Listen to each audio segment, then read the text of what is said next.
Ang buhay ay parang makeup kit. You have to make your choice.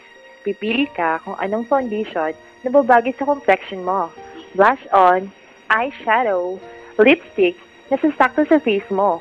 Kasi, pag mali at di bagay ang napili mo, magdadala ito ng kapangitan at sa huli, pagsisisihan mo.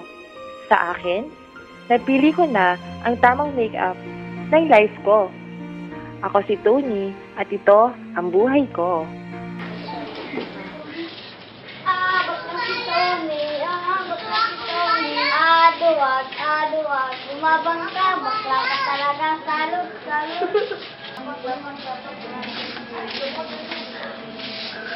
Ano ba? Sabihin niyo ako. Kay ma'am. Hindi mo sumbong ka, wala na totoo. Wala kasi bakla ka. Bakla.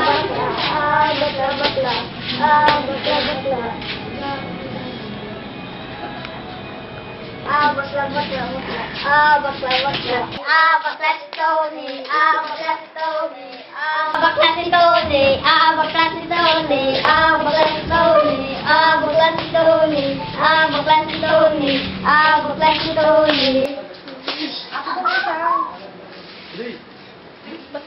Salot ka talaga, susumbong kita kay ma'am.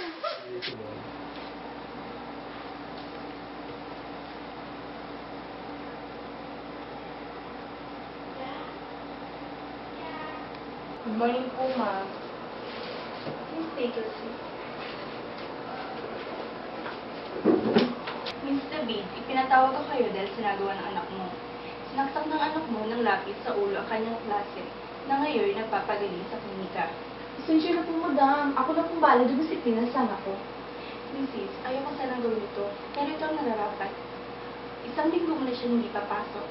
1 week suspension lang naman. Nakita mo na yung ginawa mo, bata ka? Puro ka talaga sakit sa ulo.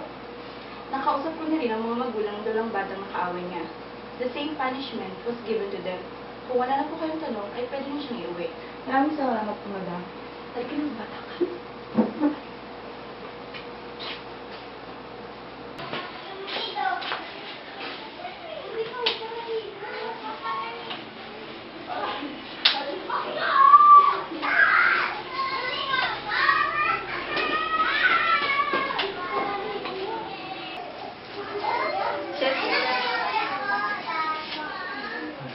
Halika mo, bata ka! Anong gulo ng pinasokan mo? Bakit yung tatawag ng principal mo? Ha? Suntok ko kasi. Suntok ko lang. Ano sabi nila? Kunit papalo ko sa'yo. Suntok ko kasi nila akong bakla. Bakla! Tay, tama na! Huwag ka mag-alam dito. Pumasok sa kwarto ko. Alam mo, madamay! Sinusubukan mo talaga ako, ha? Ito ang dapat sa'yo. Saan? Ikaw na bakla, ha? Magtanda ka, salot! Hindi lang isang beses nangyari ang pananakit sa akin. Minsan, sinasabit ako ng mga kapatid kong lalaki sa dingding na may pako habang pinagsasabihan ako ng kung ano-ano. Naranasan ko din ang mapalo dahil sa kabaklaan hanggang sa maputol ang walis at mapilay ako. Agustin, lumala na yung uog mo. Tigilan mo kasing paninigarilyo mo. Ano ka ba? Kaya ko pa! Agustin! Agustin! Tony, mga anak! Ang tatay nyo! Agustin! Anak, tulungan natin tatay mo! Agustin! Ate Beth! Ate Alma! Mga anak, tulungan natin tatay mo! Tay! Iisa po, tay! Tay! Hospital! Tay!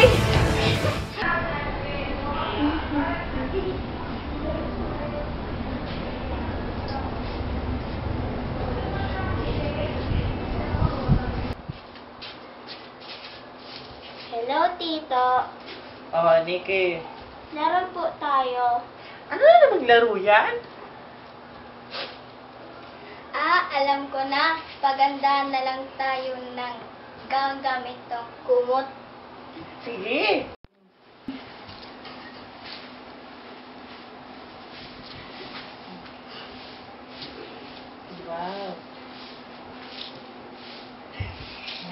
Contestant number 1! Yay!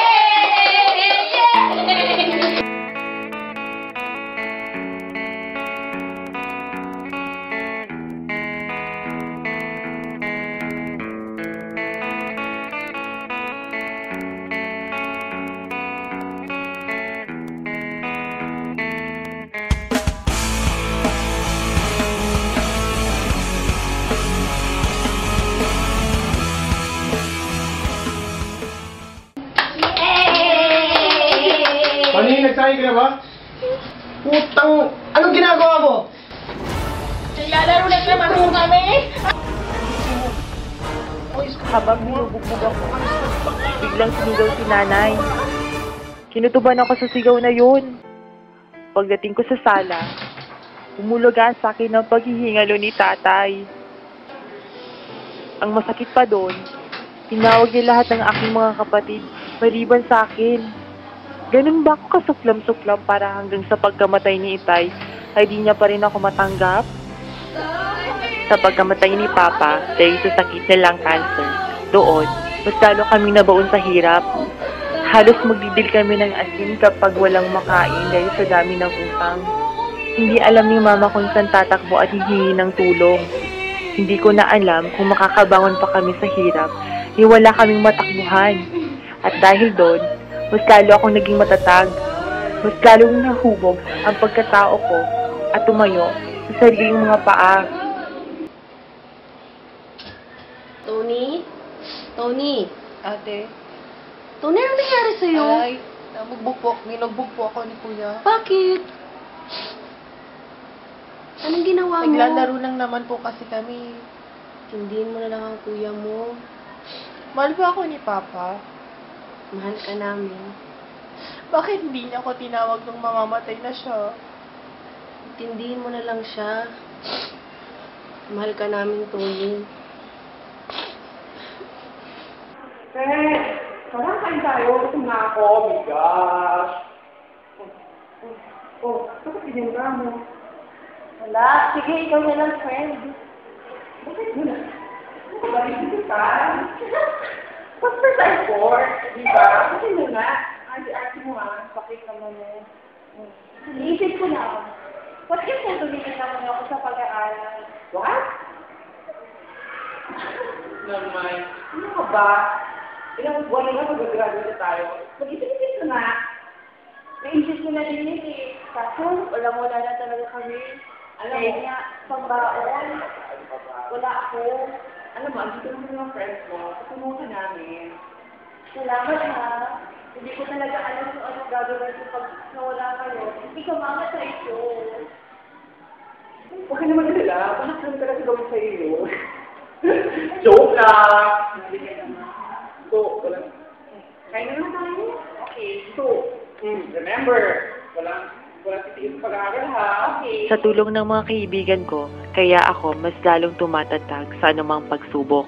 Sila at ang pamilya ko ang naging lakas ko ng mga oras na yon.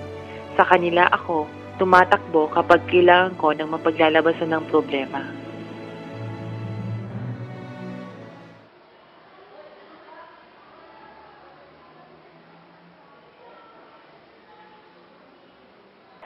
Sorry, my friend. Oh my gosh. Sorry na talaga sa sabi-gabi sa namin. Bakit naman? Kasi, kaibigan, partner mo. So, di ba magaling siya doon? So, wala akong problema. Eto, sino? Sila! What? Yung ako may crush mo? Oh, ay, wow, bakit ka ba, friend? Dapat nga kanina pa siya nandito. Oh. Inaantay ko kaya siya. Gagawa kami ng project sa bahay nila. Well, ito nang hinihintay mo. Galingan mong papunta si Papa lang, ha?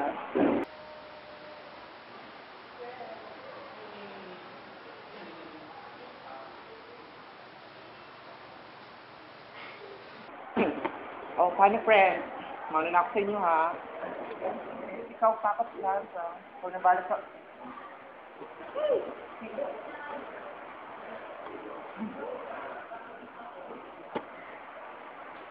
Oh, ba't niya mukha mo? 1 hour late lang naman. Buti alam mo, kanina pa kaya ako dito. Mukhang may problema yata. Mabuti pa, punta na tayo sa bahay niyo para masimulan na natin yung project. Alam mo, Tony, mas maganda sa problema yung sincere. Tingnan mo ako, walang problema. Ano naman pagkakaalam mo sa problema? Tara na nga. Ngayon ka medyo madulas.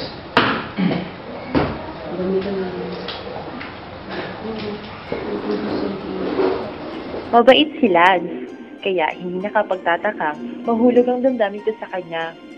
Mas tumindi ito nang mas nakilala ko pa siya. Hindi siya tulad ng ibang lalaking iwas sa bakla. Hindi siya nahihiya kapag kasama ko siyang gumagawa ng mga projects.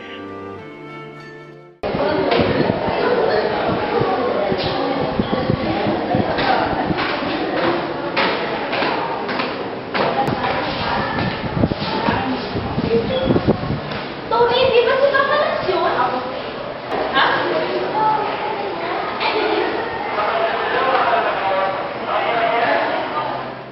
Hindi ko alam na ganoon pala ang pakiramdam ng nagmamahal.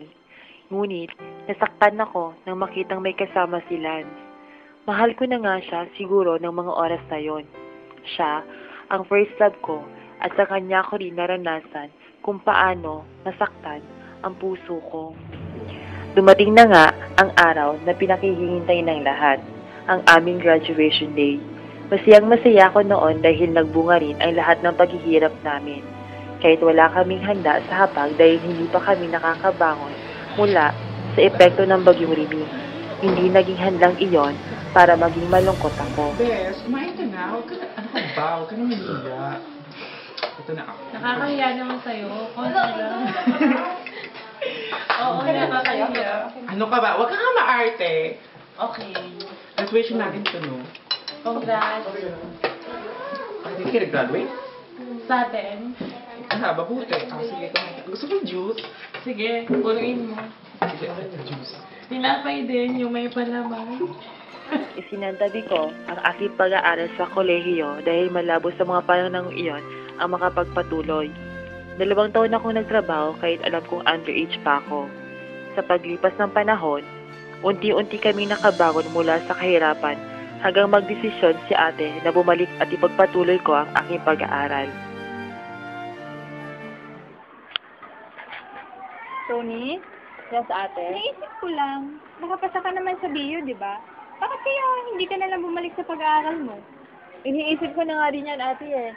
Pero, Ano ka ba? Wala nang pero-pero. Total naman, stable na din naman ang negosyo ko. At may naipon ka na, di ba? Sapat na yun para pang-enroll mo. nako ate, thank you Lord. Makakapasok na rin ako sa wakas. Hayaan mo, bukas na bukas din. Aasikasuhin ko na yung mga requirements sa school. Mabuti pa nga.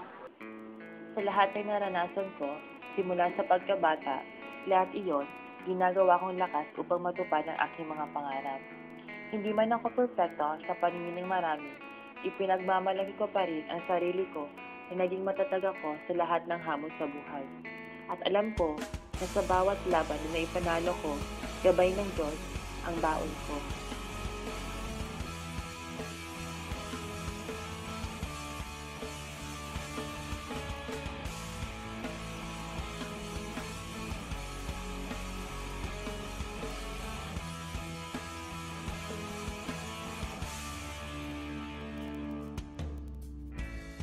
Bata ka pa, si Darna ang ginagaya. Minsan na may nagbibistida, maging sa laruan, manika ang napagtripan.